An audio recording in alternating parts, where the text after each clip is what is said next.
Welcome to our show. This is Zain Khan. Today the topic of our show is similarities between Islam and Judaism.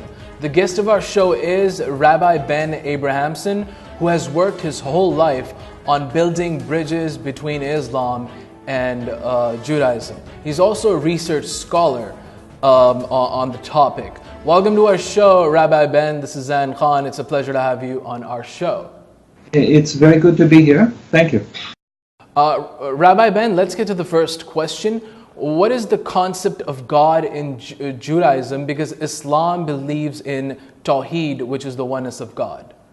Oh yes, the Islamic Tawheed and Judaism is exactly the same. We believe in one God with no partner, with no nothing else. In fact, the term and the way it's used is used exactly the same in Judaism and in Islam. Ben, is Islam mentioned in the Torah, which is the Old Testament? Well, yes, it is. There's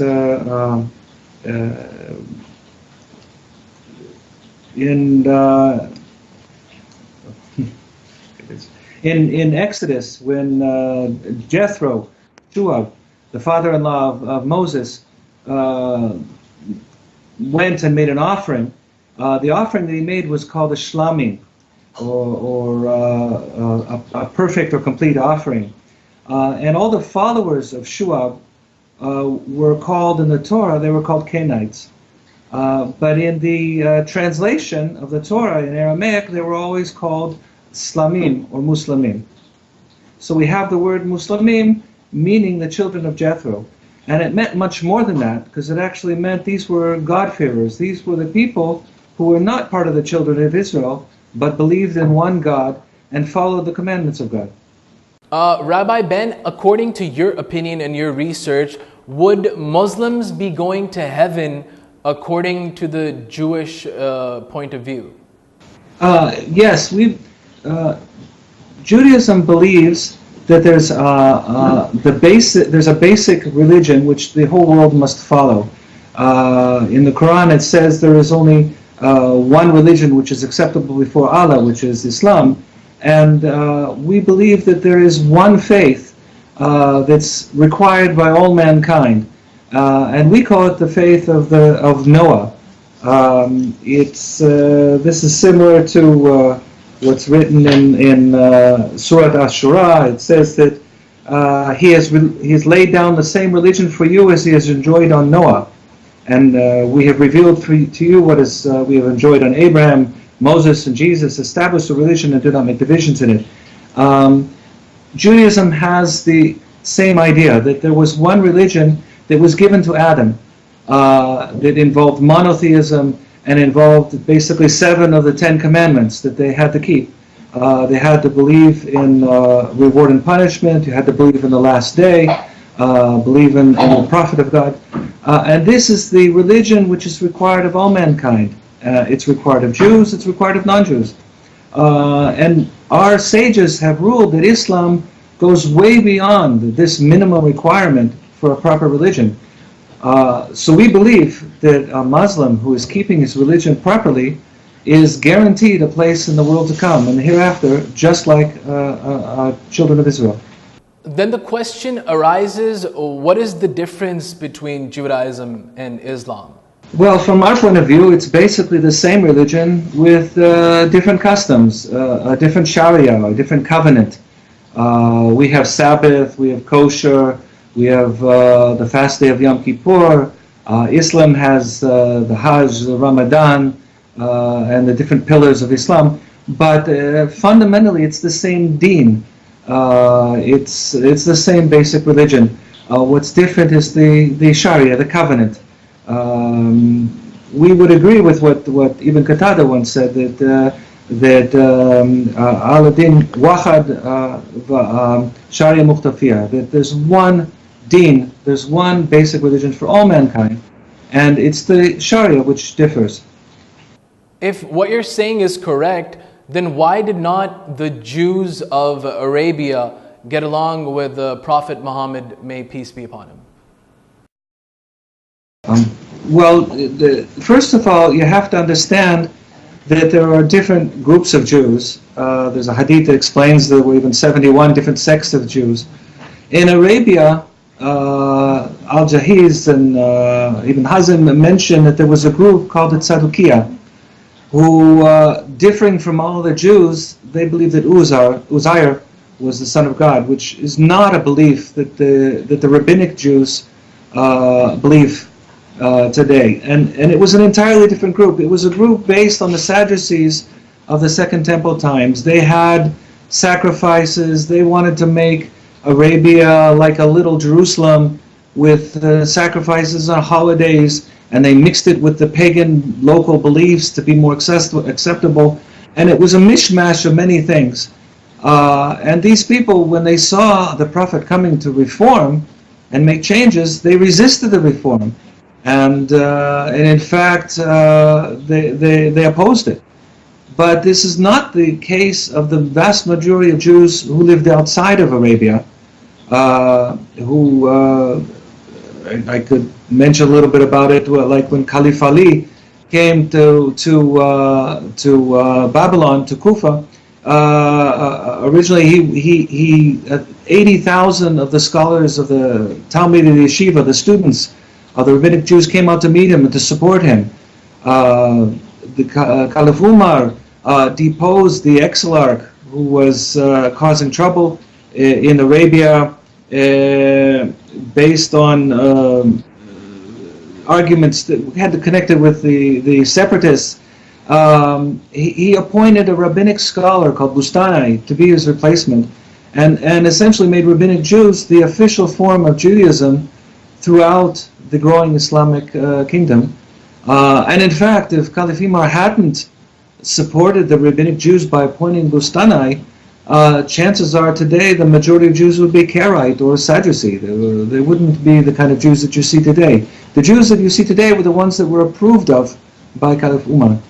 Then what kind of Jews exist in the present day and age? Well, the Jews today are descendant of they're descendant of the students of Hillel, coming from the Pharisaic Jews of the Second Temple times.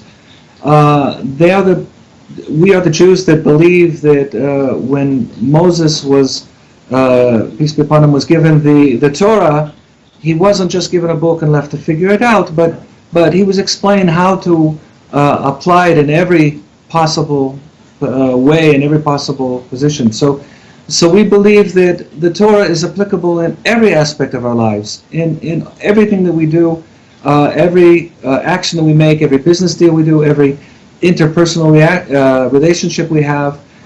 We believe that this guides our life through listening and submitting to God. We also believe that God sent many prophets to the world, not just to the children of Israel. And we believe that God made covenants with other nations.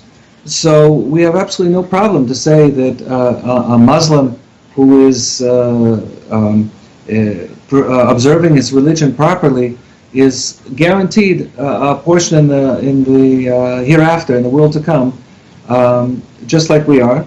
And the Jews today, we have fasting, tzom, we have the different prayer, we have rakats, we bend down, we say baruchu, ruku, the same thing, we have sujud, we do 2, 4, 4, 3, and 1 rakat during a day, whereas the Muslim tradition is to do 2, 4, 4, 3, and 4.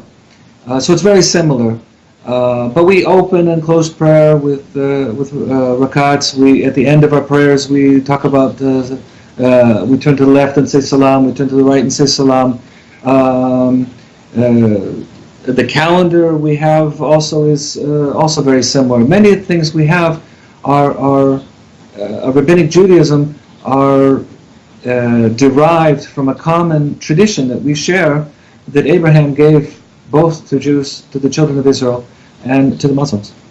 Rabbi Ben, what are you currently working on now? What are your current projects at the moment? Well, it's interesting you should ask that. What I'm working on right now is the calendar. I guess I was hoping to do something for the new year just coming, but it'll take me a little bit longer. But one of the interesting similarities between Judaism and Islam is the calendar. In both Islam and Judaism, the calendar is derived from the cycles of the moon. And we begin our month by sighting of the moon, or calculating when the new moon will be sighted. And the beginning of the year, the head of the year, we call Rosh Hashanah, which in Arabic is called Ras Hashanah. And then we have Yom Kippur, which corresponds to Ashura. There's a whole story how when the Prophet came to Medina during the time of Ashura. And then after that you have Passover, which corresponds to the Leila Barat in the month of Shaban.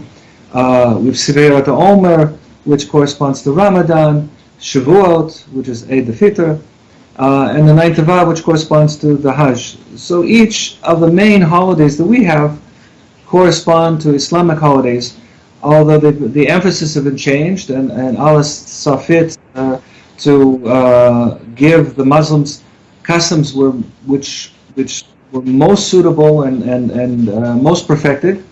But there is a correspondence here that we can respect, and we believe is nice to know that our fellow co-religionists are worshiping and praying and following and submitting to God just as we are.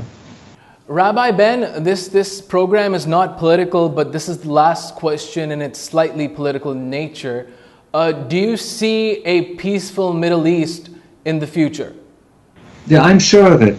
I'm positive that we have examples from our history, the Constitution of Medina, the early Caliphate, the Fatimid Spain, where this did happen, where there were peaceful coexistence and thriving of the communities together. Jews who know the religion properly can see Muslims as following a perfect religion, complete in every way, and Muslims can see Jews, proper Jews, as believers. So if we would only follow the examples of the prophets, peace be upon them, that were assigned to us, I'm confident that we would see peace. Thank you so much, Rabbi Ben, for being on our show. It was a pleasure having you. It was my pleasure to be here, and I'm thankful for the opportunity to speak. This was Rabbi Ben Abrahamson. He spent his whole life researching on Islam and Judaism. He's also a research scholar within the Jewish tradition. We discussed the topic on the similarities between Islam and Judaism. Until the next episode, this is Zain Khan. Take care and goodbye.